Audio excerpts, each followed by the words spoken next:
Olá, sejam bem-vindos de volta! Olá, sejam bem-vindos ao nosso curso Google Forms.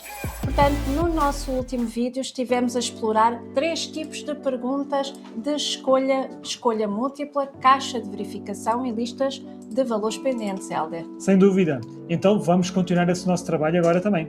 Vamos aceder à nossa página google.com, verificamos que temos o nosso utilizador e o login efetuado e vamos até ao Google Drive e dentro do Google Drive selecionar no disco, como temos sempre feito até aqui, a nossa pasta e dentro da nossa pasta continuamos a trabalhar no nosso fecheiro. O nosso formulário, vejam bem, está a ganhar forma. A Academia Talento está aqui a ganhar forma. Falta-nos um tipo de pergunta muito importante, especialmente para este nosso projeto. Que nós já perguntámos quem é que quer ser formador, mas agora precisamos saber quão confortáveis os nossos formadores voluntários se sentem em ensinar. Exatamente, portanto, precisamos de uma pergunta de classificação de 1 a 5. E já agora vamos explorar outro tipo de classificação mais visual. Que interesse! Ótimo! Mãos à obra! Muito bem, então, agora que estamos no nosso formulário, vamos adicionar uma nova pergunta. Reparem no nosso truque. Primeiro que tudo, ativamos ou vimos até aqui expandir a última questão já criada e carregamos em adicionar uma nova pergunta. Ótimo, vamos então fazer a nossa pergunta de classificação. No título vamos, por exemplo, escrever se quer ser formador, qual o seu nível de conforto para ensinar o tema que sugeriu.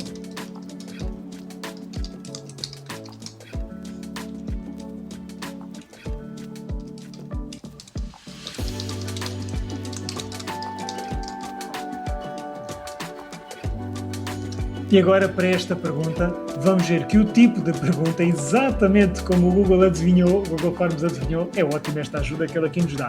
É este tipo de pergunta, reparem, escala linear.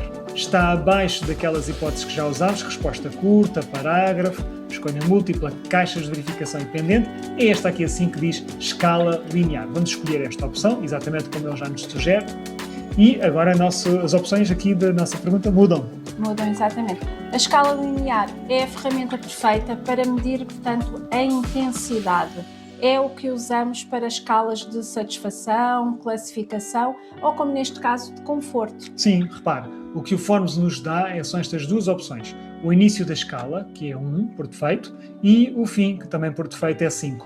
Para o nosso exemplo está perfeito, nós queremos que o formando escolha entre 1 a 5. Mas agora, Hélder, vem o passo mais importante. Uma escala de 1 a 5 por si só não significa nada. Concordo. Nós não sabemos o que é que corresponde o 1, se é bom, se é mau, por isso nós temos que dar um significado a estes números. Para isso usamos as etiquetas. Exatamente. Então aqui na etiqueta do número 1 vamos escrever o que significa a classificação mínima, não é? Que seria este valor. Vamos escolher, por exemplo, nada confortável. Eu não estou nada confortável em ensinar. E, portanto, na etiqueta 5 vamos escrever o que significa, então, a classificação máxima de 5 e vamos, então, querer escrever muito confortável. Boa. Entre nada confortável e muito confortável, o nosso colega sabe exatamente agora o que é que está a responder. Perfeito. E agora, Hélder, há um novo tipo de pergunta que é muito parecido com a escala linear, mas talvez um pouco mais visual, mais divertido, não achas? Vamos apresentar. Vamos apresentar porque foi adicionado muito recentemente, chama-se classificação ou rating, e em vez de usar apenas números, permite-nos aqui solicitar uma classificação visual. Vamos adicionar. Tendo a última pergunta selecionada, vamos carregar no mais e adicionar então uma nova pergunta e vamos experimentar escolher este novo tipo de pergunta. Primeiro vamos escrever o título. Qual o seu nível de entusiasmo para começar a Academia de Talentos? É bom perguntar isto. Ótimo. E agora, no menu suspense, em vez de escala linear como o Google Forms sugere, vamos escolher a opção classificação. Reparem que está um pouco mais abaixo. Até, portanto, indica que é novo. É mesmo recente. Repare na diferença visual em relação à escala linear. Por defeito, o Google Forms sugere uma escala de 5 estrelas, mas nós podemos definir o número de níveis mais adequado às nossas questões, desde 3 até 10. Vamos ver, podemos escolher desde 3, de facto, e podemos escolher até 10 estrelas. Ficaria assim com este aspecto. Podemos não querer ter 5 estrelas e, portanto, definimos então o número de estrelas que preferimos. Vou escolher 5 e agora reparem à frente que diz estrela, ou que tem o símbolo da estrela, isto porque nós podemos escolher o melhor símbolo para a nossa questão. Podemos escolher de facto entre estrelas, como já verificámos, entre gostos, entre círculo, entre corações, assim é que é, e entre agora sim os gostos, não? Tipo like e o nosso polegar para cima. Então podemos escolher estas várias opções e tentar perceber qual é aquela que é mais adequada à nossa pergunta. Exatamente. Para o nosso projeto Academia de Talentos, eu acho que o polegar para cima fica perfeito para medir o entusiasmo, não achas, Hélder? Concordo, ótimo. Então, quantos gostos dá ao início daqui da nossa Academia de Talentos? Vamos deixar as 5 polegares e, tal como na escala linear, podemos verificar que ela tem várias opções para que o utilizador possa escolher entre as opções que aqui estão presentes. Portanto, já temos as nossas perguntas de classificação, mas, Hélder, estou a olhar para o nosso formulário e se calhar a ordem não é a melhor. Então, o que é que tu achas? Concordo, acho que tens razão, vamos ver. A pergunta sobre o nível de conforto, era dessa que estavas a pensar, exatamente, não é? A pergunta sobre o nível de conforto só faz sentido se a pessoa disse, não é? Se o respondente indicou que queria ser formador. Faz sentido então estar ao lado ou estar a seguir uma pergunta à outra. Vamos ver. Se quer ser formador, qual é o nível de conforto? Faz sentido que esta questão esteja um pouco mais acima, junto ao papel principal que a pessoa vai ter na AT. Portanto, vamos reordenar e, portanto, como já vimos, para reordenar basta ir ao topo da pergunta que queremos mover, procurar aqueles 3 pontinhos, portanto, passamos com o rato. Os 6, não é? Os 6 pontinhos, peço desculpa. São 3 grupos de 2.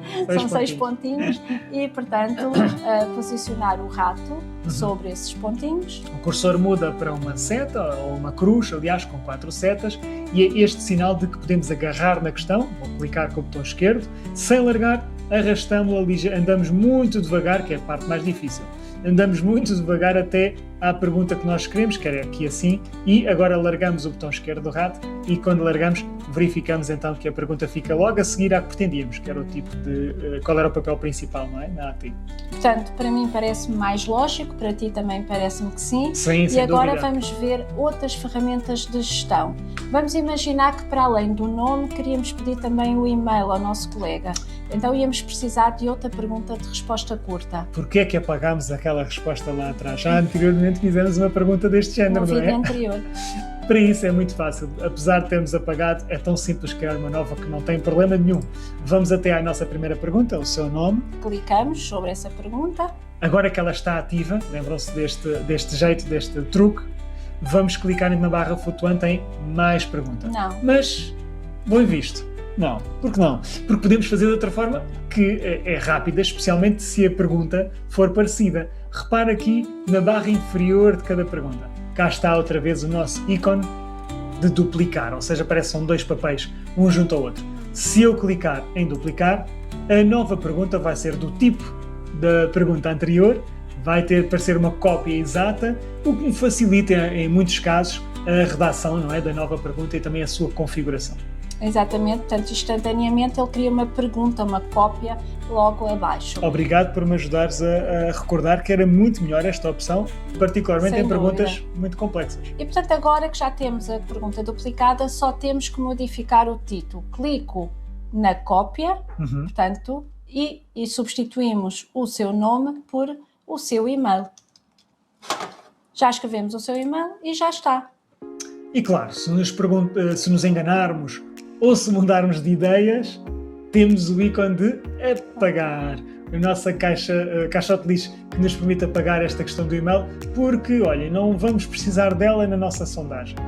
Outra vez, vamos clicar e o que vai acontecer é que a pergunta desaparece. Portanto, desaparece e já não está lá. Portanto, duplicar e apagar é muito fácil, mas falta a funcionalidade de gestão de questões de formulário, que é muito importante, não achas, Hélder? Exatamente. Para a nossa Academia de Talentos, há dados que são opcionais, mas há dados que são essenciais. Por exemplo, é fundamental sabermos qual é o nome do nosso colega.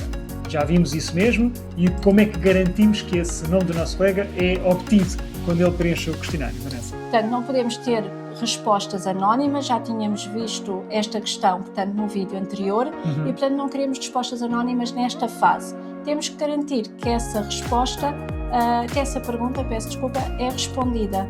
Para isso, então, ativamos o interruptor aqui em baixo, junto aos restantes ícones. Neste caso, tornamos esta pergunta obrigatória.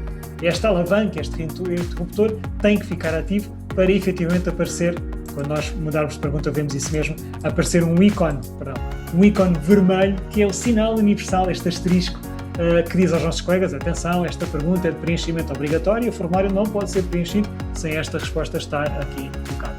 Esta funcionalidade é muito útil, portanto muitíssimo útil, mas temos que a usar com critério, como já referimos e estamos só a recapitular. Recordamos, é muito importante escolhermos exatamente quais são as questões, senão estamos a ser demasiado agressivos para os nossos utilizadores ao colocar todas obrigatórias.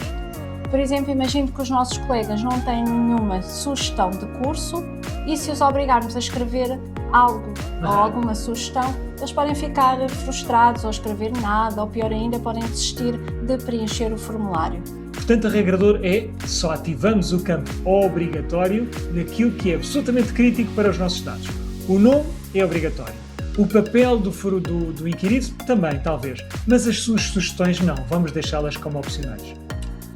Bom, já aprendemos a usar a escala linear para classificações de 1 a 5 e a nova classificação com estrelas ou corações. Neste caso, nós optamos pelos polegares, pelo polegar para cima, para medir a intensidade. E também já dominamos a gestão das nossas perguntas, ou seja, sabemos duplicar, sabemos já como é que havemos de apagar, reordenar e, o mais importante, definir uma pergunta como obrigatória.